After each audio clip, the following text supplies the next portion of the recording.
입니다. 30분 내에 입금, 무슨 캐피탈, 클릭 한 번에 쉬운 대출, 무슨 론, 쉽고 빠른 대출, 캐시, 이런 거 들어보셨어요?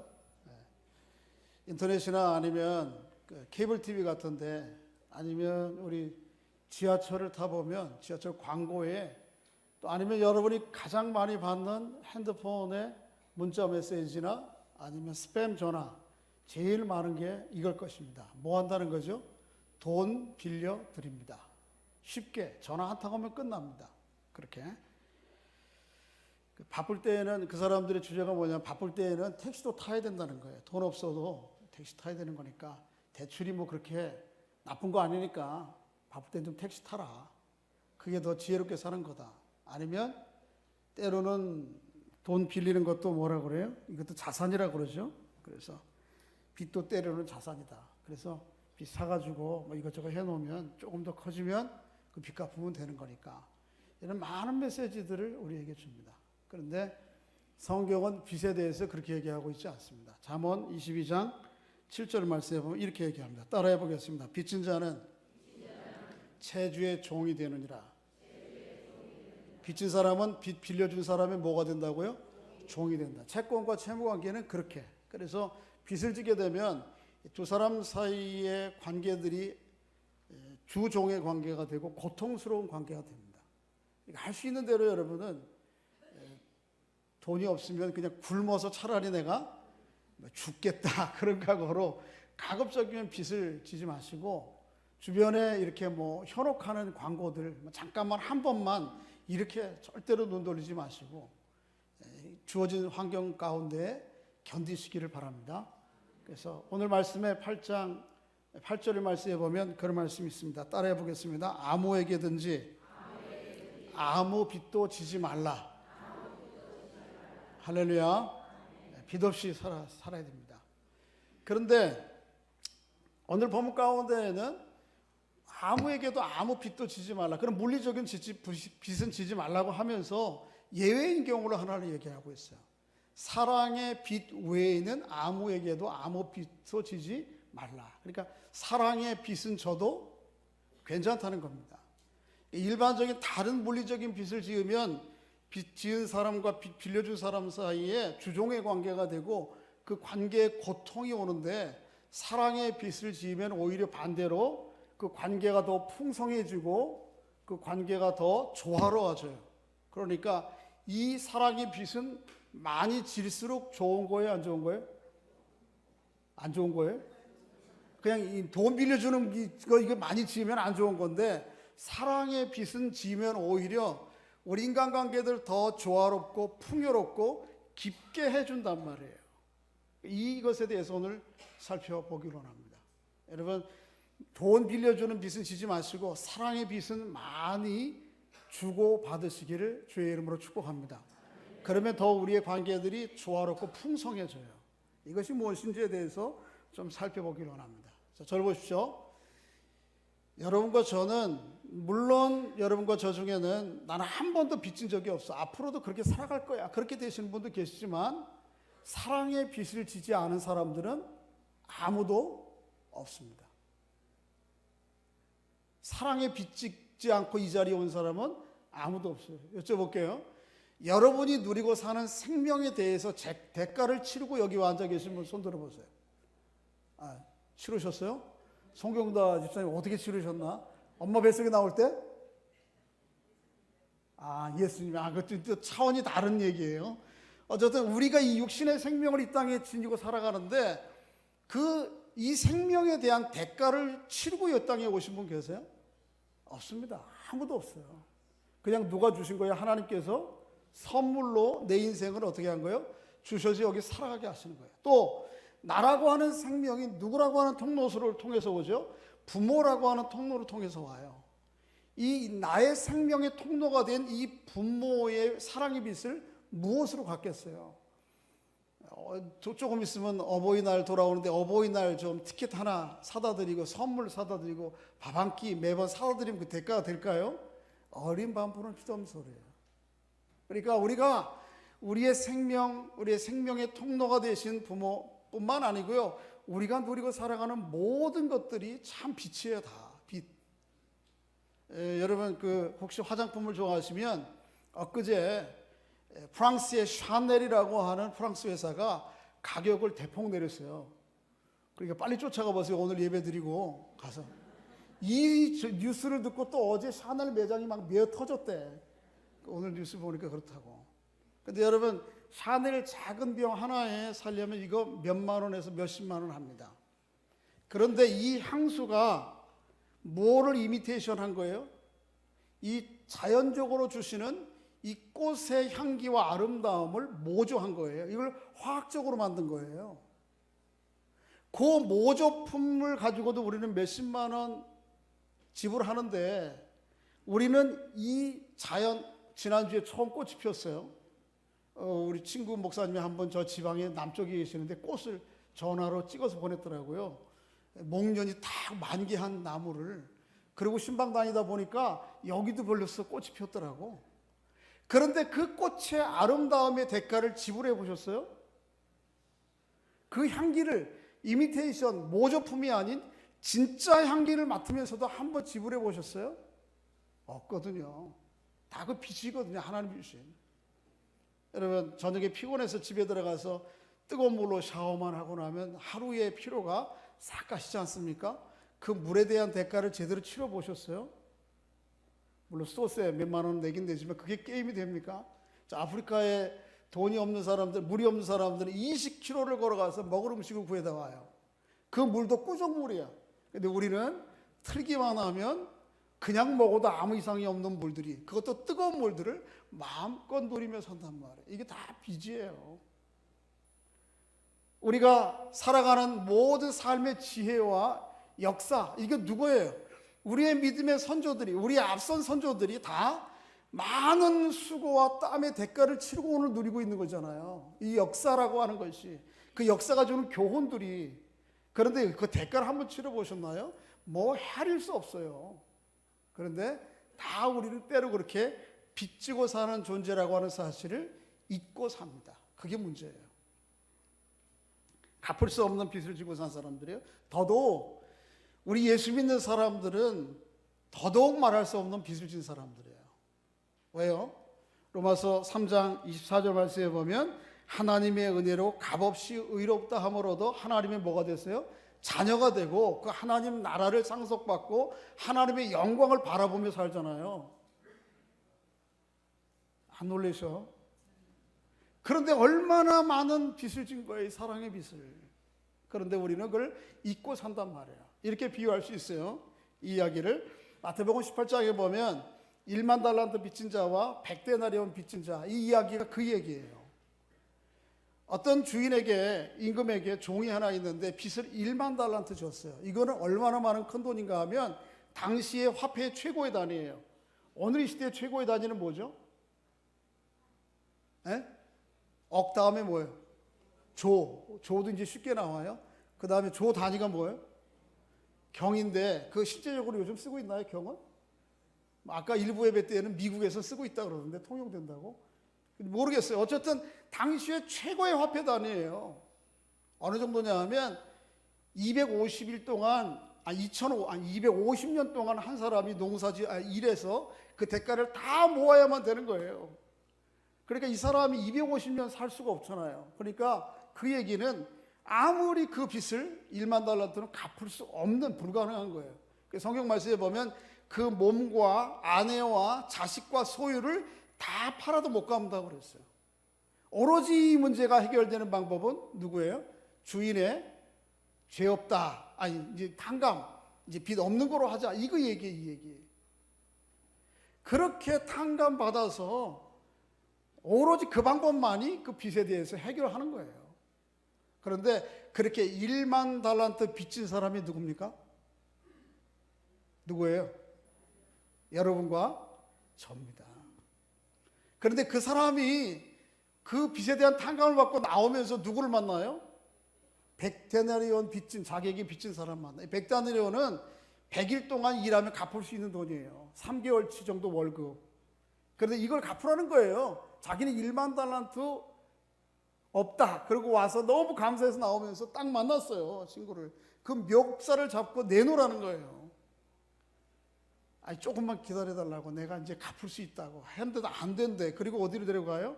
감옥에 갖다 집어넣어요. 이게 누군지 아십니까? 1만 달러도 빚진 사람은 나고요, 여러분과 저고. 100대 내려는 빚진 사람은 누구예요? 나에게? 우리 주변에 있는 사람들이에요.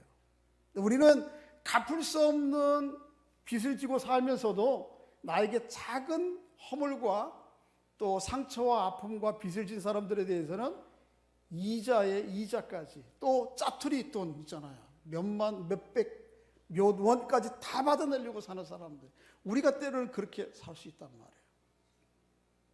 사랑에 대해서, 하나님의 계명에 대해서 우리가 그렇게 적용하며 살 때가 있다니까요. 오늘 본문은 우리에게 그것을 이야기를 하고 있습니다. 마치 어떻게 해요? 하나님께서 우리에게 주신 계명들을, 그 계명이 있는 그 자체를 가지고 사람들에게 다 그대로 막 적용하며 살려고 그래요. 그게 오늘 본문 9절에 있는 말씀이에요. 한번 따라해 보겠습니다. 9절 읽어보겠습니다. 시작. 간음하지 말라, 살인하지 말라, 도둑질하지 말라, 탐내지 말라 한 것과 그 외에 다른 계명이 있을지라도 내 이웃을 내 몸과 같이 사랑하라 하신. 자, 저를 보세요. 하나님의 갚을 수 없는 사랑을 받았음에도 불구하고 우리는 그 하나님의 사랑은, 갚을 수 없는 사랑을 잊어버린 채 눈앞에 보이는 계명들을 가지고 옳고 그름과 나의 손해와 또 받아야 될 것들을 받아내리는 사람들이에요. 그렇게 우리가 산다고. 그래서 오늘 본문에 보면 4가지 계명, 간음, 살인, 그 다음에 도둑질, 탐내는 것, 이런 조항을 가지고 따져. 그리고 따져가지고 손해란 것은 어떻게 철저하게 받아내려고 하는 마음으로 산단 말이에요. 그러니까 우리가 예수 그리스도의 이런 사랑의 은혜를, 갚을 수 없는 사랑의 은혜를 누리며 살면서도 다른 사람들에게, 나에게 좀 허물과 고통과 아픔을 준 사람들에게는 철저하게 따져서 받아내려고, 우리들의 모습이라는 거예요. 이거 한번 돌아보라는 거예요. 그렇지만 이 모든 계명은 사실은 어디 안에 들어있어요? 내 이웃을 내 몸과 같이 사랑하라라고 하는 이 단지 속에 들어있는 거예요. 모든 계명. 10계명만이 아니고 거기 9절 하반절에 보면 그 외에 다른 계명이 있을지라도, 우리 인간 사이에 있는 모든 규칙, 법칙, 그런 질서, 이런 것들이 다 그 사랑이라고 하는 그릇 속에 들어있는 거예요.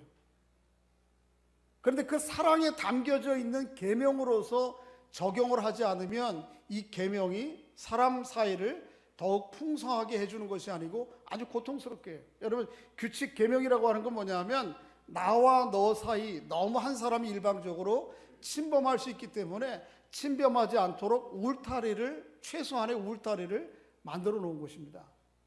그런데 그것은 최소한의 울타리예요. 하나님께서 의도하시는 것은 그 울타리 자체가 아니에요. 그 울타리에 담겨져 있는 마음, 하나님의 마음, 그건 뭐예요? 사랑이에요, 사랑. 이 사랑의 마음으로 이 계명들을 적용하지 않으면 이 계명들은 서로의 울타리, 경계, 그래서 그 안에서 자유와 안정을 누리기보다는 더 큰 고통을 안겨줍니다. 이런 것이에요. 나무들이 있어요. 나무. 이 나무 속에는 땅속으로부터 올라오는 뭐가 있어요? 물이 있어요. 이 봄에 이제 엊그제 비가 온 다음에 아마도 개천에 물이 흐를 때 거기 땅강아지 아니 뭐죠? 버들이 물을 제일 먼저 먹고 올라오잖아요. 그래서 그렇게 올라오는 버들은 똑같은 나무이지만 그 안에 바라볼 때에 아주 그 신선함과 생동감과 기대가 있어요. 그리고 조금 지나면 거기에서 뭘 펴요? 잎이 피고 그 다음에 꽃이 피고 열매를 맺어서 주변을 아주 아름답게, 조화롭게, 풍성하게 만들어요. 근데 똑같은 나무라 할지라도 뿌리가 물속에서 잘렸어요. 이것도 뭐 그럴듯해 보이지만 마른 가지잖아요. 그런데 이 마른 가지는 똑같은 나무가 이지만은 더 이상 그것 가지고 사람들에게 풍성함을 제공하지 못해요. 오로지 쓸 수 있는 건 뭐예요? 그죠? 마른 나무까지는 땔감으로밖에 못 쓰는 거예요. 아니면 뭐예요? 다른 사람들 때리는 회초리 정도밖에 못 쓰는 거예요. 그러니까 모든 계명이 있지만 이 계명 안에 하나님의 사랑이 공급되지 않으면 모든 계명은, 규칙은 사람들과 사람 사이를 조화롭게 해서 삶을 좀 더 자유로 확대하는 것이 아니고 오히려 우리의 관계들을 더욱 억압하는 계명으로 만든다니까요. 그러니까 우리가 모든 계명 안에는 주님이 나를 사랑하신 것처럼 갚을 수 없는 빚을 탕감해 주실 주님의 마음으로 모든 계명을 바라봐야 됩니다. 이런 거예요. 제가 얼마 전에 우리 친구들 목사님 모임들 갔어요. 갔더니 한 목사님은 그렇게 물어보는 거예요. 저한테, 목사님 그 재혼을 결혼한다고 그러는데 성도 가운데 재혼 결혼 주례 해줘야 되나? 그 얘기를 듣더니 어떤 사람이 얘기하다가 또 중간에, 그러면은 자살한 사람 장례식은 어떻게 해야 되지? 목사가 집례해야 되나? 한번 여쭤볼게요, 여러분들에게. 여러분, 목사가 자살한 사람의 장례, 재혼하는 사람 결혼식을 집례해야 된다는 분 손 들어봐요. 저 한 분, 두 분, 세 분, 한 10분의 1? 여기는 맞네. 여기는 어디 뭐 다른 교회 다녀요? 네. 그러면 반대로 자살한 사람 한번 하나님이 짝지어 주신 걸 나누지 못할지니라 그렇게 해서 재혼하는 사람 결혼은 목사가 해서는 안 된다 하는 분 손 내려봐요. 네, 우리 손 내리시라고 대부분이. 당연히 해야죠. 당연히 해야 되는 거예요. 이게 계명, 그래서 살인하지 말라, 하나님 주신 생명을 해야 한 거니까요. 그 계명은 저촉이 된 거예요. 또 하나님이 짝지어 주신 걸 나누지 말라, 이 계명을 저촉이 됐다고요. 그런데 만일 그 안에 하나님의 사랑을 염두에 둔다면 당연히 해야 되는 거예요. 로마서를 우리가 계속 공부해 오고 있는데, 로마서에 율법의 행위와 복음의 은혜 사이의 이 차이예요. 율법을 가지고 보면 하면 안 돼. 그런데 복음의 은혜, 사랑을 가지면 어떻게 돼요? 해야 되는 거예요. 제가 지난주에 우리 한 집사님, 이제 우리 다 아니까, 최 집사님 가정에 둘째가 재혼을 하는 결혼식을 합니다. 우리 둘째 딸은 수진이는 재혼이고요. 아이도 하나 있고, 그 다음에 상대는 초혼이에요. 그것도 크리스찬이에요. 결혼을 한다고 그래요. 그래서 그 소식을 듣고 우여곡절이 어려움이 있었겠죠. 그래서 제가 그 소식을 듣고 부탁을 하는 거예요. 목사님만 알고 계시고 그냥 기도만 해주세요. 목사님은 아셔야 될 것 같아서 말씀드리니까. 그렇지만 제발 주보에 광고는 내지 마세요. 알리지는 말아주세요. 저한테 신신당부하시는 거예요. 그래서 설교를 준비하면서 일부러 전화를 했어요. 집사님이 저에게 여러 번 부탁하셨는데 제가 이번에는 이 광고를 이번에만이 아니고 계속 내야 되겠지. 한 번 냈으면 꼭 내고 싶습니다. 허락해 주십시오. 왜요? 왜 그렇죠? 우리 교회가 예수 그리스도의 복음의 은혜로 거듭난 교회가 아닌 그런 사람들로 모이지 않은 율법적 교회라면 여기서 못 내는 거예요. 그래서 그 얘기를 좀 듣고 보니까 그 상대편 교회에서는 처음에는 결혼을 이렇게 승낙했다가 이런저런 교회 내 이유 때문에 그 목사님이 주례를 안 하신다는 거예요. 저한테라도 얘기해 주셨으면 제가라도 할 텐데 벌써 가족들 사이 의논해서 다른 분 하기로 했는 모양이에요. 여러분, 율법 계명을 마른 막대기처럼 적용하면 어떻게 해요? 해서는 안 되는 거예요. 그러나 복음은 그런 게 아니에요. 마른 막대기가 아니에요. 그 안에 하나님의 끝없는 사랑이 공급되는 거예요. 그래서 그 관점으로 나를 보고 우리 주변의 모든 관계들을 보지 않으면 우리는 똑같이 뭐가 돼요? 가늠한 여인에게 돌 들었던 바리새인들과 같은 마른 막대기가 되고 만다는 거예요. 여러분, 현장에서 잡혀온 가늠한 여인이 어쩔 줄을 모릅니다. 바리새인들이, 율법사들이 돌을 들고 분명히 모세 율법에는 가늠한 여인은 돌로 쳐 죽이라고 했습니다. 예수님께 그래요. 어떻게 하면 좋을까요? 어떻게 되겠어요? 율법 마른 막대기로 적용하면 내리쳐야죠. 주님께서 뭐라 그랬어요? 죄 없는 자가 치라, 먼저 치라. 그리고 말씀하시죠. 다 어디 갔느냐? 나도 내 죄를 용서하노니 더 이상 죄를 짓지 말라. 여러분 한번 이렇게 생각해 보세요. 그게 복음이에요. 이 복음이 아니더라도 여러분 현실적으로 생각해 보세요. 재혼하려고 하는 그 처자가 제 동생이라고 제 딸이라고 생각해 보시라고요. 살인한 사람이 제 아들이라고 생각해 보시라고. 살인했다고, 살인한 사람이네. 자살한 사람이 제 아들이라고 생각해 보세요. 그 내몰라라, 살인하지 말라, 간음하지 말라, 법에 저촉된다고 난 그곳에 가지도 않고 집내도 안 하겠습니까? 그게 복음입니까? 그게 하나님의 사랑입니까? 그럴 수 없는 거거든요.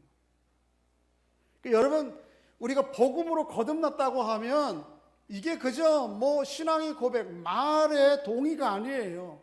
우리의 분명한 마음의 중심과 시각이 복음으로서 바뀌어야 돼요. 그러니까 하나님의 은혜로 거듭나는 것은 우리가 하나님의 자녀가 되는 관문 통로가 아니고 우리의 모든 삶의 방식이에요. 제가 일부러 집사님한테 이걸 꼭 설교를 이번 주에 내가 해야 되겠는데 그 구체적인 예가 될 것 같으니까 양해를 구해 주십시오. 여러분 어쩌면은 초혼자보다도 재혼자는 더 많은 사람의 위로와 축복이 필요할 겁니다. 안 그래요? 그렇게 사랑했던 결혼 관계가 깨어지는 고통과 아픔을 겪었잖아요. 그 사람들이 새로운 삶을 출발하겠다고 시작하겠다는데 거기에 왜 박수를 못 치냐는 거예요. 2배로 쳐줘야지, 2배로. 나이 드신 분이 70년, 80년 자기 수를 다해서 돌아가셔서 슬퍼서 위로해야 되지만 얼마나 그 인생이 고통스러웠으면 20대가 자살을 하냐고요. 그런 고통과 아픔을 안긴 가정에 자살했다고 그리스도인들은 가서 집례를 못하겠다? 말이 안 되는 거였잖아요. 그게 복음의 정신이 아니잖아요. 어떻게 해야 됩니까? 2번 더 찾아가야 돼요. 자연사에서 고통스럽고 아픔이 있는, 슬픔이 있는 것보다 2번 더 찾아가 줘야 되는 거죠. 2번 더 안아줘야 되는 거죠. 한 번 더 깊게 안아줘야 되는 게 그게 복음이죠. 오늘 본문 9절이 이야기하는 게 그거예요. 한번 다시 한번 좀 읽어보시기 바랍니다. 읽어보겠습니다. 시작. 간음하지 말라, 살인하지 말라, 도둑질하지 말라, 탐내지 말라 한 것과 그 외에 다른 계명이 있을지라도 내 이웃을 내 자신과 같이 사랑하라 하신 그 말씀 가운데 다 들어있느니라. 할렐루야. 그리고 우리의 모든 십계명을 비롯한 성경에 보여주는 모든 계명 안에 이 마른 막대기가 되면 안 돼요. 계명이. 사람 사이의 규칙도, 작은 규칙도 마찬가지예요. 그 안에 사랑이 옴솟을 터야죠. 지난 주간 중에 한번 저희 아내하고 이렇게 쇼핑몰을 가서 한두 주 됐나 봐요. 물건을 좀 하나 사러 애들 가방을 하나 사줘야 된다고 그래서 갔어요. 차에 내렸는데 저는 뭐 이쪽에 안전하게 내렸는데 제 아내 차가 내리면서 이렇게 차에 콕 했나 봐요. 상대편 차. 뭔지 알죠? 문콕 살짝 부딪히면 거기 쏙 들어가요. 근데 옆에 아무도 없는 줄 알고 있는데 그 뒤에 뒷좌석에 운전자는 없는데 아마 가족 중에 누가 쉬고 있었나 봐요. 근데 그냥 왔어요. 그걸 좀 우리 집사람 좀 둔감했는지 모르지만 그냥 왔어요. 그래서 쇼핑을 하고 전화가 왔어요. 뭐 무슨 차주 되시죠? 네, 맞습니다. 그랬더니 아니 차를 박았으면 미안하다는 말을 하고 가든지 쪽지를 남기고 가든지 그래야지 그냥 갑니까? 아 그래요? 저는 안 했는데. 그래서 잠깐만 기다려보세요. 혹시 같이 타고 온 아내가 그랬나? 물어봤더니 부딪힌 것 같대. 아, 좀 여자들이 좀 센시티브해야 되는데 저보다 좀 덜 센시티브한지 그래요. 그래서 그래서 딱 제가 대고 제 아내가 그랬는 모양인데 부딪힌 것 같답니다. 죄송합니다. 어떻게 할까요? 그랬더니 그 사람이 딱 전화를 대고 이거는 컴파운드 가지고 안 되겠는데요? 그러는 거예요. 그래서 컴파운드가 뭔가? 그리고 생각해 보니까 뭐냐면 이렇게 왜 상처난 부분을 그거 떼우고 이렇게 하는 거예요. 그거 가지고는 안 되겠다는 거예요. 그러면서 하여튼 제가 저기 조치를 취하겠습니다. 그래서 네, 뭐 고장을 났으니까 저희가 그렇게 했으니 그렇게 하셔야죠. 그리고 끊었어요. 끊고 나니까 제가 덜컹 내려가 봐야 될 것 같아요. 그래도 뭐 이 작은 상처인데 큰 돌 달래면 어떻게 해요? 그래서 다시 전화를 해가지고 죄송합니다. 제가 하여튼 그곳으로 가겠습니다. 그랬더니 이분이 됐어요. 그러는 거예요. 죄송하다고 미안하다고 그랬더니 됐어요. 그러면서 사실은 뭐 아시겠지만 제 차도 많이 나가서 뭐 이렇게 좋은 차도 아닌데 어쨌든 그렇게 부딪히고 갔는데도 사람이 있었는데도 미안하다는 말 안 했다고 하는 그것 때문에 마음이 상했다는 거예요. 그래서 인정하시고 뭐 죄송하다고 하니까 그냥 그대로 끝내죠. 뭐 하여튼 알겠습니다. 그냥 가겠습니다.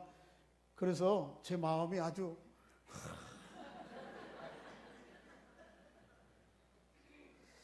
문콕. 그래서 제가 그런 생각했어요. 야, 참 좋은 사람들이 많구나. 좋은 사람들이 많구나.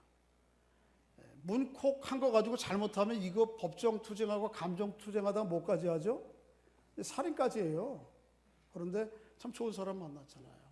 여러분, 이 문콕한 걸 이걸 법적으로 가져가면 꼼짝없이 컴파운드인지 그것도 해야 되고, 그거 아니면 이 사람들이 문자 갈겠다 그러면 어떻게 돼요?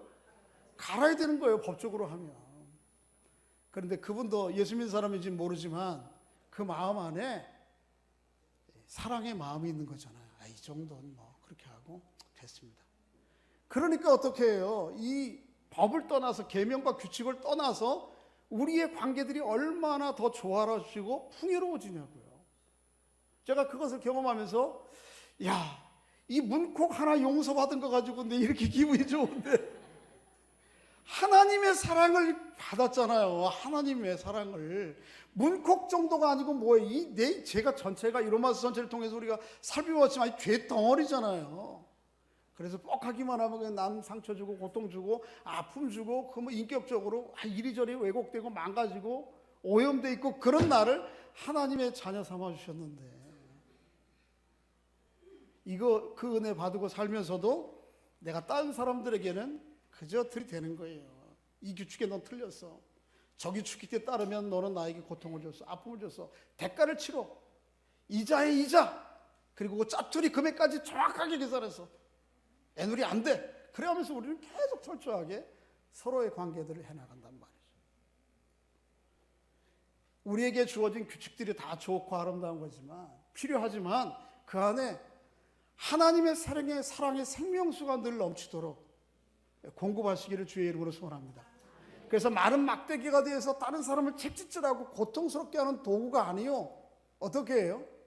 이 봄에 물 먹은 버들치가 그저 보기만 해도 싱그럽고 우리의 삶을 풍성하게 만드는 것처럼 여러분이 머무는 곳곳마다 예수 그리스도의 복음의 이 사랑으로 말미암아 좀 더 사람다운 삶이 되는 그게 우리에게 주신 복음의 은혜고 그걸 누리고 살아야 될 우리들의 사명인 것입니다. 그렇게 살아가는 여러분과 제가 될 수 있기를 주의 이름으로 소원합니다. 10절 한번 읽어보겠습니다. 10절 시작. 사랑은 이웃에게 악을 행하지 아니하나니 그러므로 사랑은 율법의 완성이다. 사랑은 뭐예요? 모두 율법과 규칙의 완성입니다. 그 율법과 규칙은 그 자체로는 하나님의 온전한 마음이 다 담겨진 게 아니에요. 이건 뭐예요? 하나님의 최소한의 마음이에요. 일방적으로 힘이 없는 사람이 힘 있는 사람들에게 당하지 말라고 주신 규칙이에요.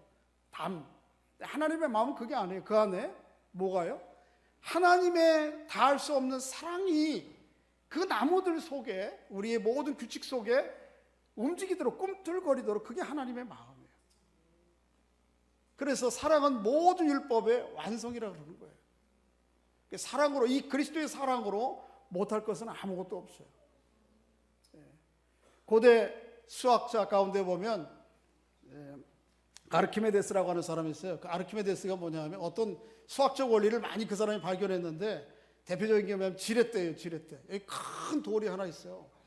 이 돌을 도저히 밀어도 뭐 방법이 없어요. 근데 이 큰 돌을 쉽게 움직일 수 있는 방법이 있어요. 그건 뭐냐면 큰 막대기를 하나 갖다 놓고 그 지렛대 가까이에 받침대를 갖다 놓으면 이 받침대 사이와 장애물 돌과 이 지렛대 사이에 잘 조합만 하면 힘들이지 않고 돌을 움직일 수가 있는 거예요.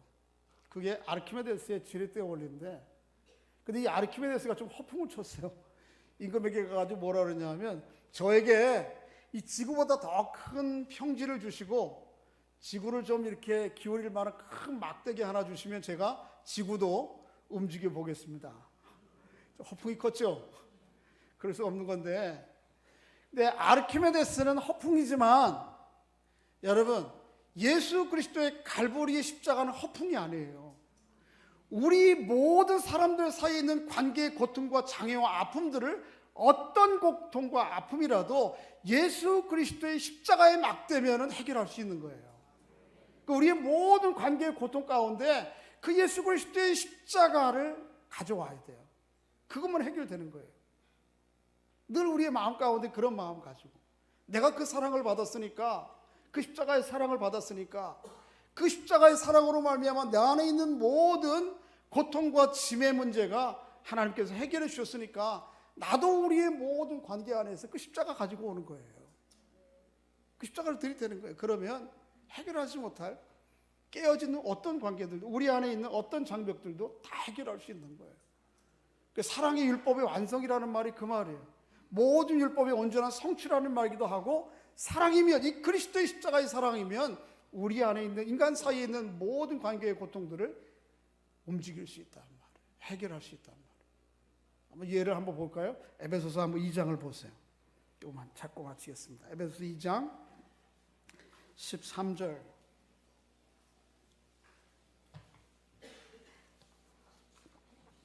에베소서 2장 13절, 한번 14절, 15절, 16절까지 같이 읽어보겠습니다. 311페이지 시작. 이제는 전에 멀리 있던 너희가 그리스도 안에서 그리스도의 피로 가까워졌느니라.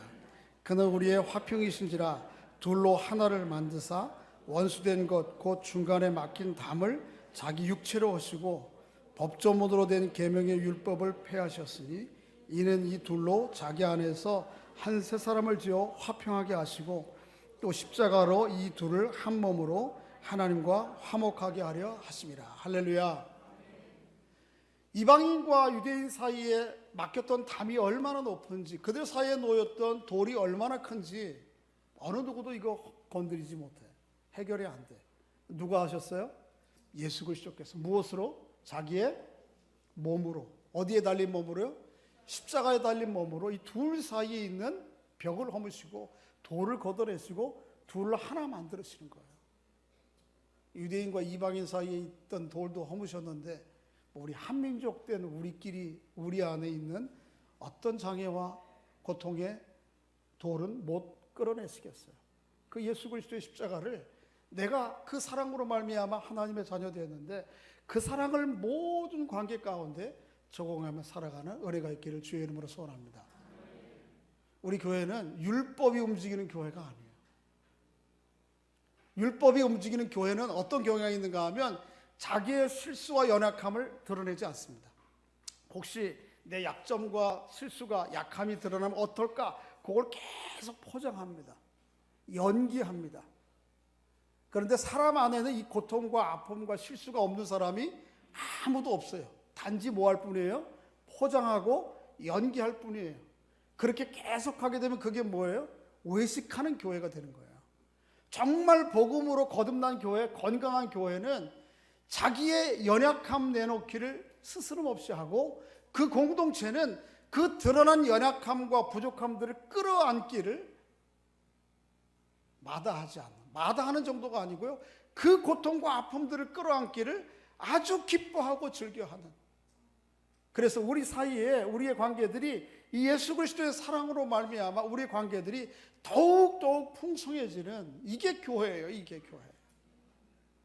여러분, 간증할 때도 그렇고 주변에 사람들이 오늘 점심 먹고 모이셔서 얘기할 때 지난 주간에 여러분 잘 나간 거 얘기하지 마세요. 지난주에 내 생일이었는데 글쎄 우리 딸이 가방을 하나 보내왔는데 가방을 보니까 이게 심상치 않은 거야. 얘야, 이거 내가 들고 다녀야 되니 말아야 되니, 봄에는 비도 많이 온다는데, 이런 거 하지 말라고요. 그런 거는 조용히 들고 다니고, 그런 거보다 어떻게 내놓을 수 있어야 돼요? 예수 믿는 사람들은 힘들어. 40년 살았는데도 힘들어. 어떻게 좀 도와줄래? 네가 옆에서 좀 기도도 해줄래? 이 연약함과 허물들을 내어놓을 줄 알고 그걸 품을 수 있는 거예요. 그게 그리스도의 사랑입니다. 우리의 모든 관계 안에 딱딱한 막대기, 메마른 채찍과 가시 같은 계명이 아니요, 이 봄의 버들치 같은 하나님의 사랑의 생명력이 넘치는 그런 관계로 말미암아 하나님께는 영광이 되고 우리의 관계들이 더욱 조화로워지고 풍요로워지는 그런 공동체, 그런 삶을 살아가시기를 주의 이름으로 축복합니다. 기도하겠습니다. 아버지 하나님, 은혜를 감사합니다. 저희들이 1만 달란트 빚진 자가 탕감받은 것과 같이 우리 주 예수 그리스도 안에서 죄 용서함 받고 하나님의 자녀 되어 하나님의 나라와 영광을 바라보며 사는 사람들입니다. 때로는 우리가 이 사실을 잊고 나에게 100데나리 온 빚진 자에게 온갖 규칙과 조항들을 들이대며 이자의 이자를 짜투리 돈까지 받아내려고 하는 그런 마음으로 살 때가 있습니다. 하나님 용서해 주시고 우리 안에 거룩한 끝없는 아버지의 사랑으로 말미암아 하나님의 자녀 되었사온즉 우리도 그렇게 서로 사랑으로 빚지고 또 그 사랑으로 서로를 용납하고 돌보고 부둥켜 안는 저희들의 삶이 될 수 있도록 은혜를 베풀어 주옵소서. 그래서 이 사랑의 빛으로 말미암아 우리의 관계들이 더욱 조화롭고 풍요로워지는, 또 하나님의 더 깊은 사랑을 서로 발견하고 서로를 통해서 깨닫게 되는 우리 믿음의 공동체 성도들의 삶이 될 수 있도록 은혜를 베풀어 주옵소서. 예수님의 이름으로 기도하옵나이다. 아멘.